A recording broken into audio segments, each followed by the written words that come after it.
Assalamualaikum warahmatullahi wabarakatuh. Bertemu kembali untuk hari ini kita akan membahas pelajaran fisika mengenai gerak lurus. Untuk gerak sendiri, kalian otomatis sudah pernah mengetahui waktu SMP. Apa itu gerak, bagaimana macam-macam gerak, dan sebagainya.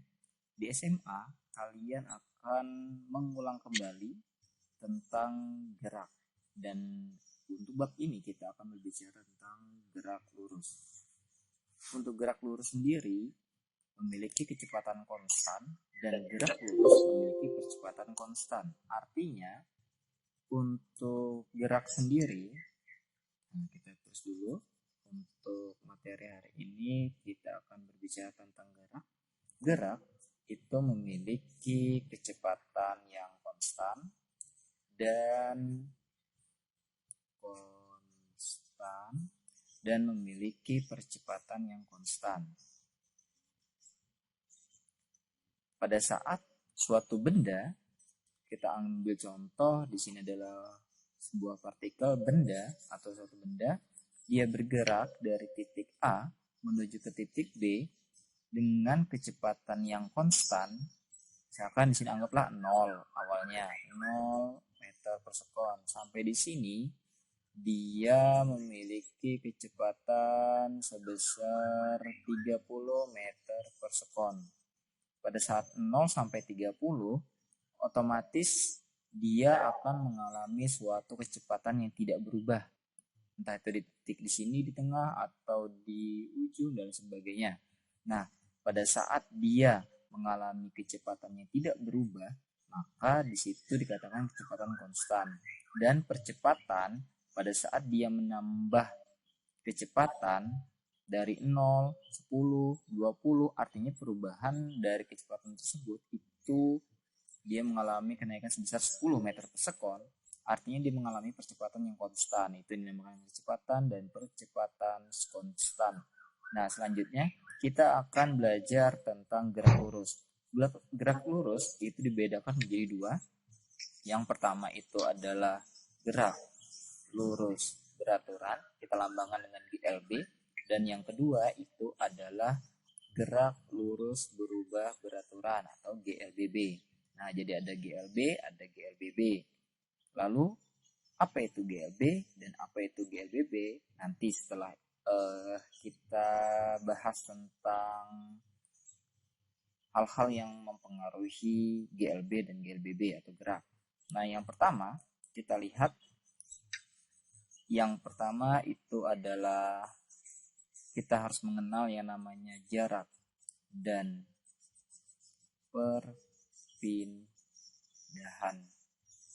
Nah, jarak dan perpindahan. Jarak merupakan panjang lintasan sesungguhnya yang ditempuh oleh suatu benda dalam waktu tertentu. Artinya, untuk jarak, kita lihat sendiri, untuk jarak itu adalah panjang lintasan. Ini anggaplah panjang lintasan dari Y ke Z. Nah, panjang lintasan yang ditempuh suatu benda sesungguhnya itu dinamakan, atau seluruhnya itu dinamakan dengan jarak. Membedakan. Lalu, untuk jarak sendiri dia tidak bergantung pada arah. Artinya dia misalkan dari arah kiri ke kanan, dia bernilai positif, dari kanan ke kiri, dia juga bernilai positif. Nah, itu dinamakan dengan jarak yang tidak bergantung pada arah dari suatu benda. Arah pergerakannya mau kanan kiri sama-sama plus. Lalu bagaimana dengan perpindahan? Apakah sama? Itulah bedanya. Kalau misalkan perpindahan, anggap seperti contoh yang di atas juga, Y menuju Z, dari titik Y menuju Z. Apabila dia arahnya ke kanan, otomatis tandanya positif.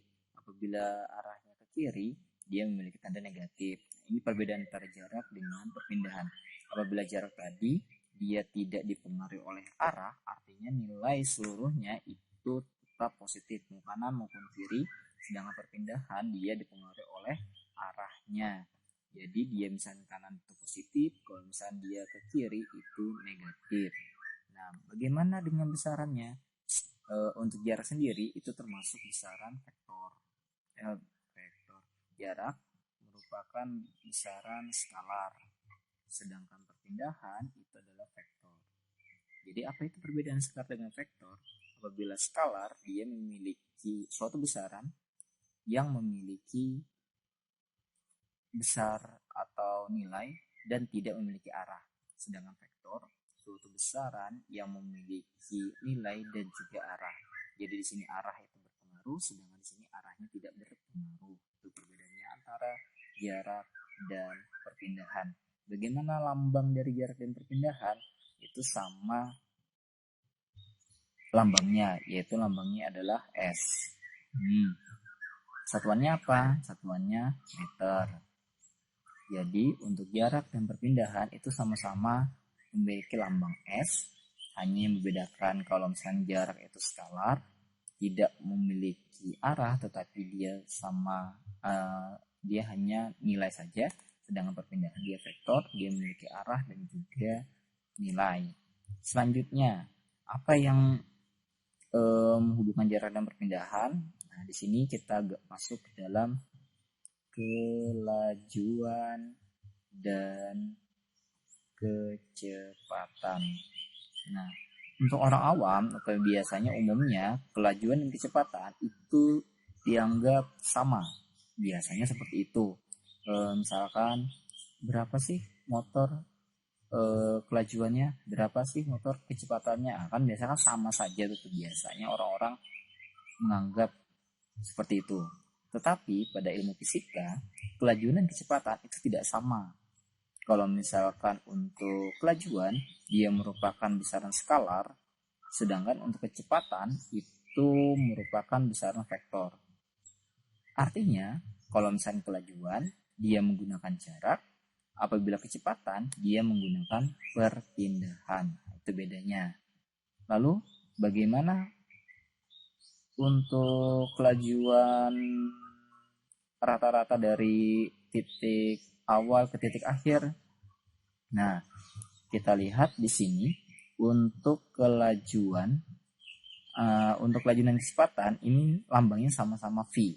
Nah, dia sama-sama lambangnya sama seperti ini tadi, sama-sama lambangnya S. Kalau ini sama-sama lambangnya V, satuannya adalah meter per sekon atau meter per detik saja. Lalu kita lihat untuk persamaannya. Persamaan untuk kelajuan dan kecepatan sama juga rumusnya, sama-sama V, tapi ingat V-nya V kecil bukan V besar. V kecil sama dengan S dibagi T. S bagi T, di mana T ini adalah waktu, satuannya sekon atau detik. S ini adalah jarak atau perpindahan, satuannya adalah meter. Dan V tadi adalah kelajuan dan kecepatan, satuannya meter per sekon. Nah, dari ini kita bisa menentukan kecepatan ataupun kelajuan rata-rata. Bedanya tinggal tulis di atas, ada garisnya. Ini dibaca V bar sama dengan delta S bar dibagi delta T, di mana delta S ini cara mencarinya adalah S2 dikurangi S1, jarak akhir dikurangi jarak awal, sedangkan delta T itu adalah T2 dikurangi T1. Jadi anggap saja yang dua ini selalu yang namanya akhir, dan yang satu ini itu adalah awal. Di manakah titik awalnya? Berapa titik awalnya? Nah, itu dinamakan dengan T1 atau S1. Kalau misalnya T artinya dia waktu awal, kalau S itu artinya jarak awal. Nah, kita lihat ke contoh. Contoh.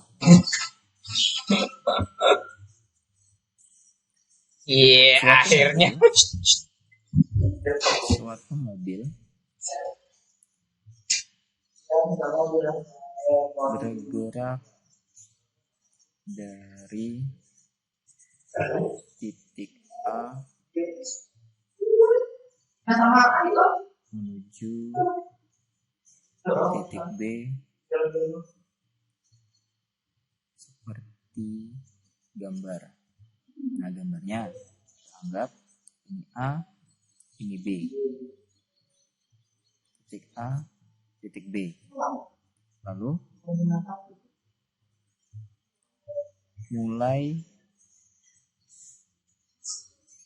kilometer 3 hingga kilometer 73 mobil bergerak lurus beraturan sehingga jarak tempuh mobil dalam 30 menit. Hitung yang A, kelajuan mobil dari 3 km hingga 73 km, dan yang B, waktu yang diperlukan mobil untuk menempuh jarak 400 meter pada lintasan KM 3 hingga KM 73. Nah, itu pertanyaannya. Kita lihat atau kita ketahui dulu apa saja dari soal yang pertama. Kita tulis, ketahui dari titik A ke titik B. Nah, dari titik A menuju ke titik B. Anggap aja titik A kita tarik garis dulu. Nah, titik A ke titik B. Titik A otomatis dia kan mulai dari 0, anggap seperti itu. Mulai dari 30 km 3 atau kilometer 3, kita tulis di sini kilometer 3, km 3 sampai ke km 73. Nah, artinya untuk S pertama kan ini kan km ini adalah satuan yang menentukan jarak. Jarak ini dari 3 ke 73. Anggap saja di situ adalah S2, ini S2, anggap akhirnya itu 73 dikurang yang S awal 3 sama dengan 70 km. Selanjutnya T sama dengan T itu adalah 30 menit. 30 menit. Di sini kan kilometer, artinya menit itu kita ubah ke jam. Jadi 30 menit itu sama saja dengan setengah jam. Yang ditanya yang pertama adalah P, kelajuan mobil. Yang kedua itu adalah T, saat S-nya 400 meter. Bagaimana penyelesaiannya? Kita lihat yang A. Penyelesaiannya yang ditanya adalah V. Rumusnya tadi adalah V sama dengan S per T. S-nya itu kita masukkan 70. T-nya kita masukkan adalah setengah. 70 dibagi setengah. Kalau misalnya kita menggunakan kalkulator, otomatis kalian sudah bisa mendapatkan 140 km per jam. Nah, untuk SI tadi kan sudah dikatakan V itu satuannya adalah meter per sekon. Artinya kilometer per jam kita ubah ke meter per sekon. Bagaimana caranya? Nah, di sini kita lihat meter per sekon. Kilometer ubah ke meter itu kan turun sebanyak 3 kali. Kalau turun artinya dikali. Kalau 3 kali artinya dikali 1000. Apa yang dikali 1000? Ya nilai yang ada di depan ini. 140. Baru di sini ada per. Kalau per itu artinya kita bagi jam per sekon, jam ke detik. 1 jam berapa detik? 3.600. 140 dikali 1000 dibagi 3.600. Hasilnya adalah 38,89 meter per sekon. Nah, selesai untuk yang A. Simpel kan? Nah, yang B, kita lihat yang B itu adalah T. Yang ditanya adalah waktu. Untuk rumus ini, kalian mungkin bisa seperti ini, menambahkan segitiga ajaib atau piramida ajaib. Yang paling besar, ini kan V sama dengan S per T. Karena S artinya yang paling besar, letakkan yang paling besar. Yang di bawah, kita letakkan yang kecil. I juga yang kecil. Nah, jadi apabila kita ingin mencari yang kecil, artinya yang besar dibagi yang kecil. Sehingga S dibagi P. Sama dengan S-nya itu tadi tanya adalah 400. Dan V-nya tadi yang sudah kita dapatkan tadi, 38,89. Nah, dibagi hasilnya adalah 10,29 sekon. Selesai jadinya. Jadi A sudah, B sudah. Seperti itu cara yang bisa kita gunakan untuk menyelesaikan soal yang seperti ini. Jadi yang perlu diingat itu adalah V itu kecepatan dan kelajuan, dan S itu adalah jarak perpindahan.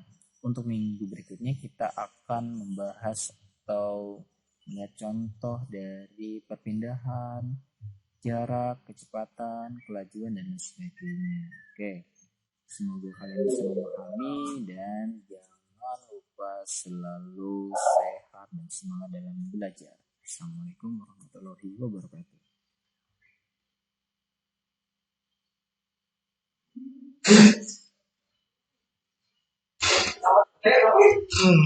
Yeay.